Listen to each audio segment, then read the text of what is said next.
हाँ, तो दोस्तों कलाम आर्ट्स क्लासेज की यूट्यूब चैनल पे आप सभी का स्वागत है। तो बच्चों आज हम लोग कक्षा 12 की यानी कि कक्षा 12वीं की जो हमारी बिहार बोर्ड की जो हिंदी की पाठ्य पुस्तक दिगंत है, तो हमारी इस किताब में अशोक वाजपेयी की जी की एक कविता है हार जीत। अशोक वाजपेयी की एक कौन सी कविता है? हार जीत। और आज हम लोग अशोक वाजपेयी की हार जीत कविता पे चर्चा करने वाले हैं। और आप जानते हैं कि हार जीत जो अशोक वाजपेयी का है एक गद्य कविता है। कैसी कविता है? गद्य कविता है। और अशोक वाजपेयी जी की हार जीत एक गद्य कविता है और अशोक वाजपेयी का एक काव्य संग्रह है कहीं नहीं वहीं। क्या है? कहीं नहीं वहीं। तो अशोक वाजपेयी की जो एक काव्य संग्रह कहीं नहीं वहीं, उसी किताब से ये कविता लिया गया है हार जीत। तो कोई आदमी अगर आपसे ये पूछे कि हार जीत क्या है, तो आप बताइएगा हार जीत एक गद्य कविता है। ये किस किताब से लिया गया है? तो कहीं नहीं वही काव्य संग्रह से ये कविता लिया गया है। इस कविता के कवि कौन है? तो अशोक वाजपेयी इस कविता के कवि हैं। और अशोक वाजपेयी ने काफ़ी अधिक मात्रा में, मतलब ज़्यादा मात्रा में गद्य कविता लिखा है। आधुनिक हिंदी में गद्य कविता लिखने के लिए अशोक वाजपेयी जाने जाते हैं। तो ये जो कविता जो है हार जीत कविता, इस कविता को आप देखिएगा तो इस कविता में शासक वर्ग के बारे में, यानी कि जो शासक वर्ग है, जो शासन करता है, जो राजनेता है, और दूसरा राजनीति के बारे में, युद्ध के बारे में, इतिहास के बारे में, शासक वर्ग, राजनीति, युद्ध, इतिहास और आम आदमी यानी कि आम जनता को लेकर के ये कविता एक प्रश्न उठाती है। इस कविता में कवि ने ये दिखाया है कि हमारे देश की जो जनता होती है वह वास्तविकता से अवगत नहीं होती है, यानी कि जनता सच्चाई को नहीं जानती है। और शासक वर्ग जनता के सामने में जो सच्चाई पेश करते हैं, जनता के सामने में जो सच्चाई रखते हैं, जनता उन्हीं चीज़ों को मानती है। और एक दो चार जनता जो बुद्धिजीवी वर्ग की जनता है, जो पढ़ी लिखी है, जो बुद्धिजीवी वर्ग के लोग हैं, वह शासक की वास्तविकताओं को जानते हैं, वह सरकार की कमियों को जानते हैं। लेकिन जब वह सरकार के खिलाफ आवाज़ नहीं उठा पाते हैं, क्योंकि सरकार उसे जो काम देती है वह उसी काम को करने के लिए क्या है? मजबूर है, यानी कि उसी काम को करने के लिए वह विवश है। आप इस कविता में देखिएगा कि एक बूढ़ा मशक वाला है, एक बूढ़ा मशक वाला जो सबसे ज़्यादा पढ़ा लिखा व्यक्ति है इस कविता में। और वह बूढ़ा मशक वाला सरकार की वास्तविकता को यानी कि हकीकत को जानता है। वह बूढ़ा मशक वाला जानता है कि हमारे देश की सेना लौट करके नहीं आ रही है, जीत के नहीं आ रही है, बल्कि हमारे देश की सेना हार करके आ रही है। ये बूढ़ा मशक वाला जानता है, लेकिन वह नहीं बता पाता है। क्यों? क्योंकि उस पर सड़क सींचने की यानी कि उस पर सड़कों की सिंचाई करने की जिम्मेदारी दिया गया है। और वह अपना काम करने के लिए क्या है? मजबूर है, वह आवाज़ नहीं उठा सकता है। तो ये है। तो ये कविता एक देखिएगा तो आधुनिक दौर में ये कविता बहुत ही प्रसंग व्यंग्यात्मक कविता है, जो सरकार की वास्तविकता को अवगत करती है, सच्चाई को लाती है, प्रकट करती है। आधुनिक संदर्भ में आप इसको राजनीतिक कविता के तौर पे भी देख सकते हैं।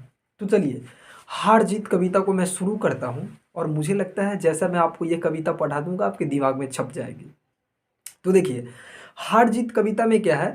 वे उत्सव मना रहे हैं, वे उत्सव मना रहे हैं, सारे शहर में रोशनी की जा रही है। वे उत्सव मना रहे हैं, सारे शहर में रोशनी की जा रही है। कौन उत्सव मना रहे हैं? तो जनता उत्सव मना रही है और सारे शहर में रोशनी की जा रही है, मतलब सारे शहरों को सजाया जा रहा है, शहरों को सजाया जा रहा है, लोग उत्सव मना रहे हैं।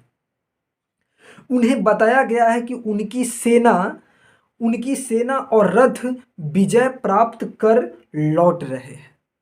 मतलब जनता को, आम नागरिक जो है, आम जनता है, वह उत्सव मना रही है, सारे शहरों को सजाया जा रहा है, सारे शहरों में रोशनी किया जा रहा है। क्यों? क्योंकि आम नागरिकों को, आम जनता को ये बताया गया है कि उनकी सेना जो है, उनकी सेना और रथ वह विजय प्राप्त करके यानी कि जीत करके वापस लौट रही है। उनकी सेना विजय प्राप्त करके अर्थात जीत करके उसकी सेना वापस लौट रही है।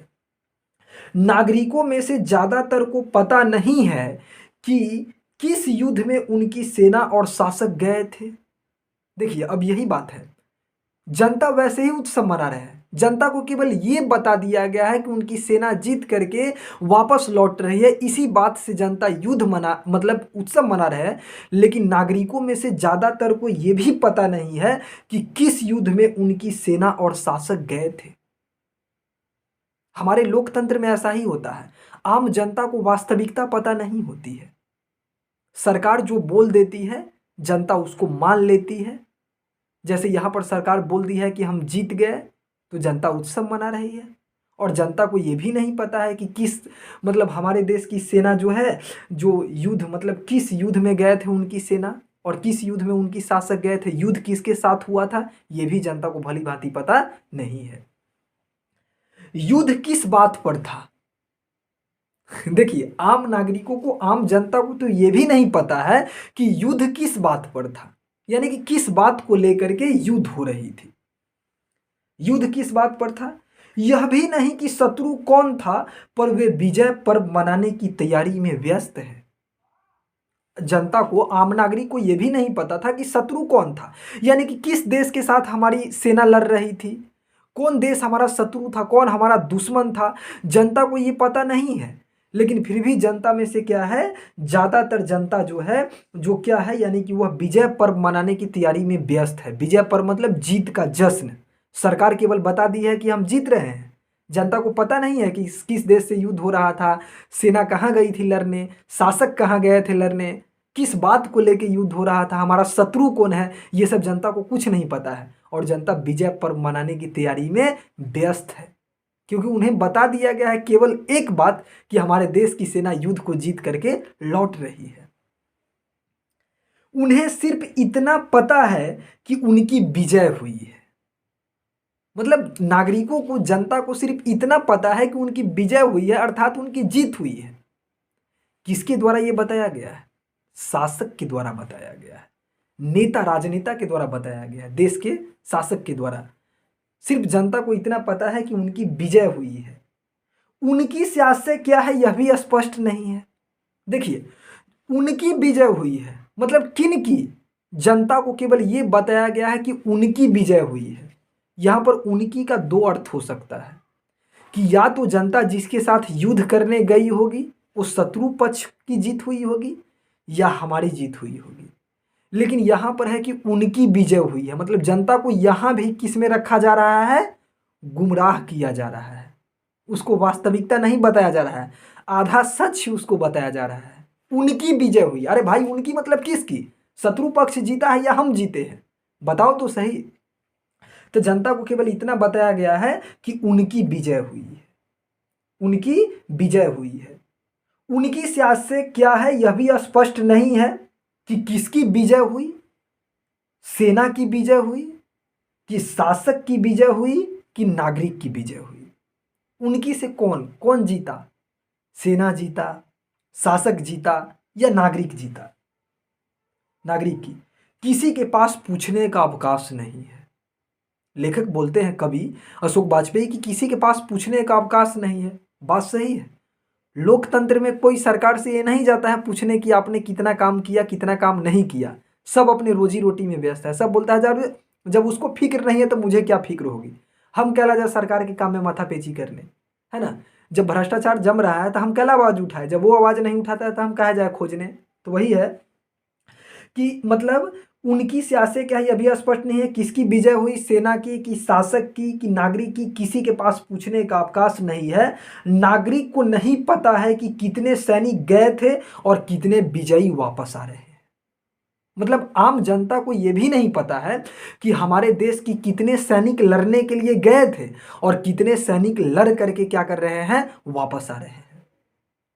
तो नागरिकों को यह भी नहीं पता है कि कितने सैनिक लड़ने गए थे और कितने सैनिक लड़ करके वापस आ रहे हैं। खेत रहने वालों की सूची अप्रकाशित है। अप्रकाशित मतलब खेत होना का मुहावरा है। खेत होना का अर्थ होता है शहीद होना। मतलब जो सैनिक शहीद हो चुके हैं उनका नाम न्यूज़पेपर में छापा नहीं गया है। क्यों? क्योंकि अगर शहीद होने वाले, खेत होने वाले सैनिकों का नाम अगर न्यूज़पेपर में छप जाता तो क्या जनता हमारे सरकार की कमजोरी को जान जाती कि भाई अगर 5,000 सैनिक गया था तो 2,000 सैनिक मरा है, 3,000 सैनिक वापस आ रहा है। तो सरकार सही न्यूज भी लोगों को नहीं देती है। आप ही देखिए कि आए दिन हमारे देश के हजारों सैनिक बॉर्डर पे मारे जाते हैं। क्या सरकार आपको पूरा इन्फॉर्मेशन देती है? नहीं देती है। न तो कि आप सरकार के खिलाफ आवाज नहीं उठाइएगा, इससे सरकार की कमजोरी उजागर होगी। तो सरकार अपनी कमजोरी स्थिति को दिखाना नहीं चाहती है, इसीलिए सरकार आपको वह वास्तविकता बताती नहीं है। देखिए, नागरिकों को यह भी पता नहीं कि कितने सैनिक गए थे और कितने विजयी होकर को वापस लौट रहे हैं। खेत रहने वालों की सूची अब प्रकाशित है, अर्थात जो सैनिक शहीद हुए हैं उनको, उनके बारे में भी जनता को नहीं बताया गया है, उनका नाम भी न्यूज़पेपर में नहीं छापा गया है, क्योंकि इससे सरकार की शिकायत होगी और जनता उसकी कमजोरी को जानेगी, इसलिए उसको अप्रकाशित रखा गया है। जो सैनिक शहीद हो चुके उसको छापा नहीं गया है। सिर्फ एक बूढ़ा मशक वाला है जो सड़कों को सींचते हुए कह रहा है कि हम एक बार फिर हार गए। देखिए, इसमें ये जो बूढ़ा मशक वाला है, ये इस कविता में पढ़ा लिखा व्यक्ति का प्रतीक है। वह व्यक्ति जो सरकार की वास्तविकता को जानता है, जो पढ़ा लिखा है, जो सच्चाई से रूबरू है, जो सच्चाई से वाकिफ है। तो यह जो बूढ़ा मशक वाला जो है, यह जानता है, ये पढ़ा लिखा व्यक्ति है और ये जानता है कि हम जीते नहीं हैं, बल्कि हम फिर एक बार क्या किए गए हैं, हार गए हैं। हमारी सेना जीत के साथ नहीं लौट रही है, बल्कि हमारी सेना है वह किसके साथ लौट रही है, तो वह हार के साथ लौट रही है। मशक वाला है जो स्वर्गों को सींचते हुए कह रहा है कि हम एक बार फिर हार गए हैं और गाजे बाजे के साथ जीत नहीं, हार लौट रही है। जो गाजा बाजा जो लौट रहा है, मतलब हमारी जो आ रही है, जीत नहीं बल्कि क्या लौट रही है, हार लौट रही है। उस पर कोई ध्यान नहीं देता, उस पर कोई ध्यान नहीं देता। बूढ़ा मशक वाला लोगों को सच्चाई बताने की कोशिश कर रहे हैं, लेकिन लोग उसकी बातों पर ध्यान नहीं देता है। वही होता है, आजकल जो पढ़े लिखे लोग हैं, जो सरकार की वास्तविकता को जानते हैं, तो अगर वह आवाज़ उठाते हैं तो लोग उसकी तरफ ध्यान नहीं देते हैं। तो वही तो बूढ़ा मशक वाला सच्चाई बताने की कोशिश कर रहा है, लेकिन उस पर कोई ध्यान नहीं देता। और अच्छा है, और अच्छा यह है कि उस पर सड़क सींचने भर की जिम्मेदारी है। लेखक बोलते हैं, कवि बोलते हैं अशोक वाजपेयी, कि यह सच ही है कि बूढ़ा मशक वाला का काम है केवल सड़क को सींचना। वह बेचारा अपने काम में लगा है, सड़क को सींच रहा है। सच दर्ज करने या बोलने की जिम्मेदारी उसके पास नहीं है। मतलब बूढ़ा मशक वाला को सच बोलने का जिम्मेदारी उसके पास नहीं है। न तो आप ही सोचिए, अगर बूढ़ा मशक वाला को सच बोलने की अगर जिम्मेदारी दे दी जाती, तो क्या वह आम नागरिकों को, जनता को सरकार की वास्तविकता नहीं बता देता कि हमारी सेना जीत करके नहीं बल्कि हार करके लौट रही है। हमारे देश की सरकार कितनी कायर है, कितनी बुज़दिल है, कितनी डरपोक है, जनता को कितना मतलब झूठ फरेब में, अंधविश्वास में रखती है। लेकिन बूढ़ा मशक वाला को इतना अधिकार नहीं दिया गया है। उसका काम है केवल सड़कों को सींचना, सच बोलना नहीं है, लेकिन वह सच को जानता है। जिन पर है वे सेना के साथ जीत कर लौट रहे हैं। मतलब सच बोलने की जिम्मेदारी जिन पर है, जिन राजनेता पे है, जिन हमारे देश के शासक पे है, वह जीत करके सेना के साथ वापस लौट रहे हैं। अब वो जो बोलेंगे आम नागरिक उसी को मानेगी, आम जनता उसी को मानेगी। तो यही कविता जो है, हार जीत कविता, जो अशोक वाजपेयी इसमें लोकतंत्र की वास्तविकता को, सरकार की सच्चाई को, उसके कमजोरी को, सरकार जनता के सामने में जो झूठे झूठे वादे करके जो रखती है, उन सारी चीज़ों को प्रकट करती है, उसको आमतौर पे बाहर लाती है। देखिए, इसका प्रश्न क्या है, उत्सव कौन और क्यों मना रहे हैं?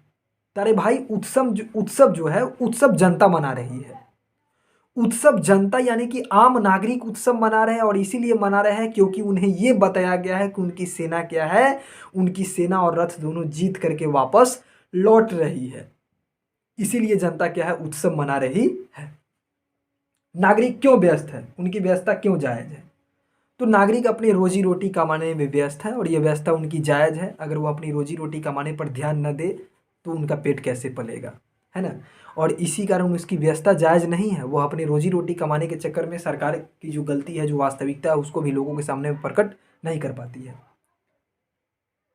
किसकी विजय हुई है, सेना की या नागरिक की?